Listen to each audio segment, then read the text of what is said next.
श्रद्धा intermediate college कचनार राजा तालाब वाराणसी।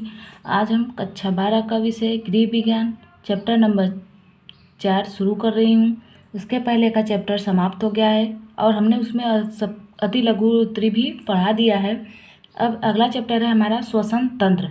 श्वसन तंत्र क्या होता है कि जो हम सांस लेते हैं और किससे सांस लेते हैं, नाक द्वारा जो हम सांस लेते हैं वह क्या हमारा होता है श्वसन तंत्र। देखिए इसमें प्रस्तावना में क्या दिया गया है कि श्वसन अर्थात श्वासोच्छ्वास क्रिया प्रत्येक जीवित प्राणी के लिए अत्यंत महत्वपूर्ण तथा आवश्यक क्रिया है। जैसे कि हमने आप लोगों को बताया है कि श्वसन अर्थात श्वासोच्छ्वास यानी कि जो श्वास हम लोग लेते हैं वह क्रिया मतलब कि प्रत्येक जीवित प्राणी के लिए क्या होता है, अत्यंत महत्वपूर्ण होता है तथा आवश्यक क्रिया है। इसके बिना प्राणी एक पल भी जीवित नहीं रह सकता तथा इसके बिना क्षण भर में उसके मस्तिष्क और तंत्रिकाओं को अस्थायी क्षति पहुंचाती है। मान लीजिए अगर हम लोगों के क्षण भर में अगर थोड़े बहुत रुक भी जाती है, अगर मान लीजिए कहीं हम लोगों को कोई दिक्कत हो अगर हमारी सांस रुक जाती है तो वह हमारे मस्तिष्क और तंत्रिकाओं को अस्थायी रूप से क्या करती है, क्षति पहुंचा देती है। उससे हमारी सांस रुक जाती है और इससे व्यक्ति की मृत्यु भी हो जाती है। ठीक है।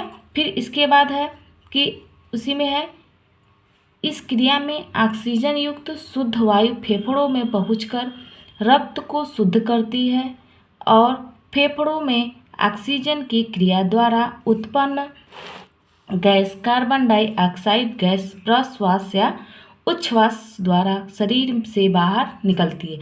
जैसे क्या है कि हम लोग सांस लेते हैं तो ऑक्सीजन युक्त शुद्ध हमारे फेफड़ों में जाकर रक्त को क्या करती है, शुद्ध करती है। जैसे हम लोग सांस लेते हैं, जो हमारे ब्लड होता है वह ऑक्सीजन क्रिया द्वारा उत्पन्न होती है और वह फेफड़ों में पहुंचकर क्या करती है, रक्त को शुद्ध करती है।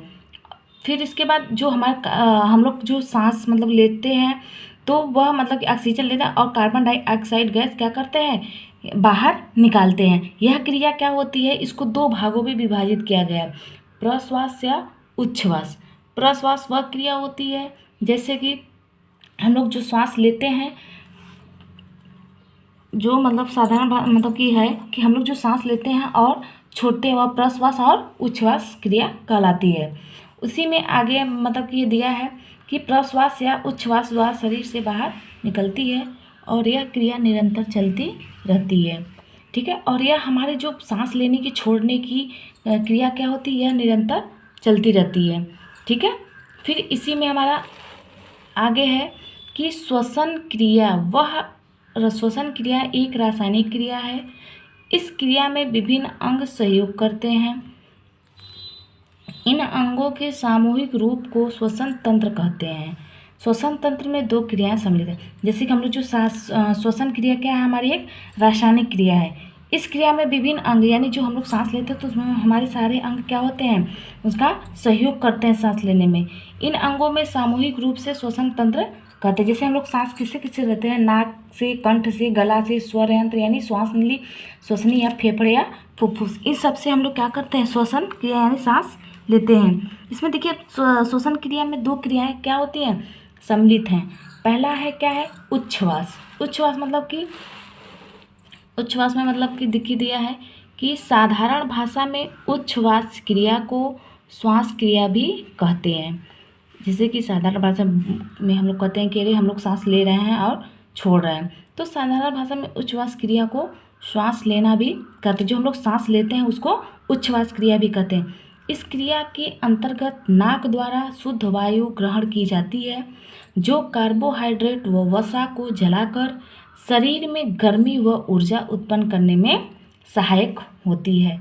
जो नाक द्वारा हम लोग शुद्ध वायु ग्रहण किए जाते हैं और वह कार्बोहाइड्रेट और वसा को क्या करते हैं, जला के, और हमारे शरीर में जो हमारी गर्मी उत्पन्न होती है जिससे हमको गर्मी लगता है तो वह क्रिया क्या होती है, मतलब कि ऊर्जा उत्पन्न करने में, तो हमको वह क्या होती है, ऊर्जा देती है उससे। ठीक है। फिर इसी में है दूसरा है प्रश्वास। अभी आपने पढ़ा है उच्छ्वास और दूसरा है यही प्रश्वास।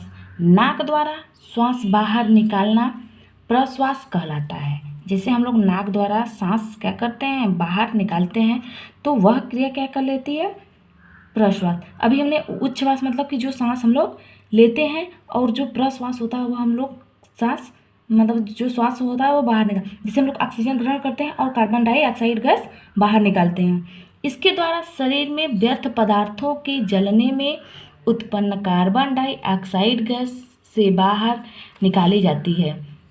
जैसे हम लोग सांस लेते हैं तो उसको कार्बन डाइऑक्साइड गैस द्वारा हम लोग क्या करते हैं, सांस को बाहर निकालते हैं। जैसे हम लोग कार्बन डाइऑक्साइड गैस क्या करते हैं, ऑक्सीजन लेते हैं और कार्बन डाइऑक्साइड गैस बाहर निकाल, शरीर से क्या करते हैं हम लोग उसको बाहर निकालते हैं। फिर इसमें श्वास लेने और निकालने की क्रियाएं लगातार बारी बारी से होती रहती है। जैसे हम लोग श्वास लेते हैं तो वह क्रियाएं हमारी क्या होती है, क्या रुक जाती हैं, नहीं, यह क्रियाएं हमारी निरंतर यानी बारी बारी से होती।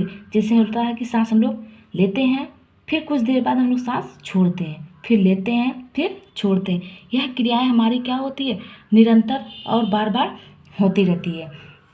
तो इसमें देखिए श्वसन मतलब उच्छ्वास और प्रश्वास आप लोगों को समझ में आ गया कि उच्छ्वास को ही जैसे हम लोग ऑक्सीजन लेते हैं तो वह हमारी क्रिया क्या कहलाती है, उच्छ्वास, और जो हम लोग कार्बन डाइऑक्साइड गैस बाहर छोड़ते हैं यानी गैस बाहर निकालते हैं वह क्या कहलाता है, प्रश्वास। यह दोनों चीज़ें हमारी बहुत इंपॉर्टेंट है कि अगर मान लीजिए आ गया कि हम लोग को उच्छ्वास और प्रश्वास क्रिया होती क्या है, तो उच्छ्वास और प्रश्वास में जैसे कि हम लोग इसके अंतर्गत क्या करते हैं कि क्रियाएं हम लोग बार बार मतलब कि कार्बोहाइड्रेट व वसा को जला के हमारे शरीर में क्या करती है, ऊर्जा उत्पन्न करती है। जैसे हम लोग खाना ग्रहण करते हैं तो हमें उससे मतलब कि क्या होती है, अगर भोजन हम लोग ग्रहण करते हैं तो उसमें हमें ऊर्जा मिलती है, तो उसमें हमें कार्य करने की जो क्षमता होती है वह अधिक होती है। ठीक है, तो इसके अंतर्गत हमको यह पढ़ना है कि उच्छ्वास और प्रश्वास। आप लोगों को समझ में आ गया होगा कि उच्छ्वास और प्रश्वास होता क्या है। ठीक है, तो इसके बाद अगला टॉपिक हम अगले दिन बताएंगे। ठीक है, आज का टॉपिक बस केवल हमारा आज इतना ही है। ठीक है।